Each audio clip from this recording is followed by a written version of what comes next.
கர்த்தராகிய இயேசு கிறிஸ்துவின் இனிய நாமத்தில் இந்த அதிகாலை வேளையில் உங்கள் யாவருக்கும் அன்பின் வாழ்த்துதல் தெரிவித்துக் கொள்கிறோம். இன்று நாம் தியானத்துக்கு எடுத்துக்கொள்ள இருக்கிறதான வேதவசனம் 73ஆம் சங்கீதம் 1ஆம் வசனம். சுத்த இருதயம் உள்ளவர்களாகிய இஸ்ரவேலருக்கு தேவன் நல்லவராகவே இருக்கிறார். ஆமேன். இங்கு யோசேப்பின் சகோதரர்கள் குறித்து நாம் பார்க்கும் பொழுது, எகிப்தில் தானியம் வாங்க அவர்கள் வாங்கி கொண்டு திரும்பி செல்லும் வழியில் ஒருவன் சாக்கை திறந்தபோது தன் பணம் அப்படியே திரும்ப தனது சாக்கு பையில் வந்திருக்கிறதை கண்டு, தேவன் நமக்கு இப்படி செய்தது என்ன என்று கலக்கமடைந்தார்கள். மற்றும் ஆங்கிலத்தில் பார்க்கும் பொழுது வாட் இஸ் திஸ், இது என்ன என்று உள்ளது.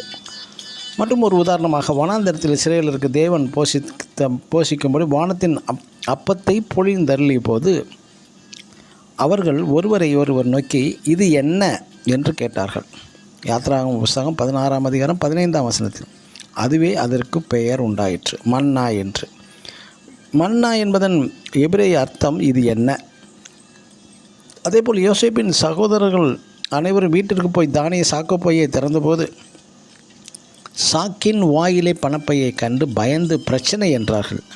உண்மை நிலவரத்தை யோசேப்பின் வீட்டு விசாரணைக்காரன் அறிந்து, உண்மையில் பிரச்சனை அல்ல, பயப்படவே வேண்டாம், உங்கள் தேவன் உங்கள் சாக்குகளில் அதை புதையலாக கட்டளையிட்டார் என்று ஆதியாகமம் புஸ்தகம் 43ஆம் அதிகாரம் 23ஆம் வசனத்தில் வாசிக்கலாம். சாக்குகளில் இருந்து பிரச்சனை அல்ல, புதையல்கள். சாக்கு என்பது உங்கள் ஜீவியம், பிரச்சனைகள் என்பது தேவன் தரும் புதையல்கள். தேவன் நமக்கு பிரச்சனைகளை அல்ல, புதையல்களை, ஆசீர்வாதங்களையே தருகிறார். இன்று அநேகர் முறுமுறுக்கிறார்கள் தேவனை.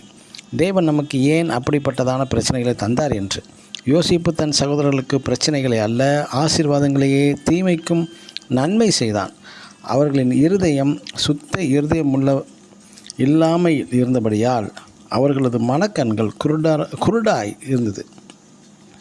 அதேபோல் தேவன் இஸ்ரவேலருக்கு வனாந்தரத்தில் போஷிக்கும்படி தந்ததான ஆசீர்வாதத்தை, இந்த மன்னாவை இது என்ன என்று கேட்டார்கள்.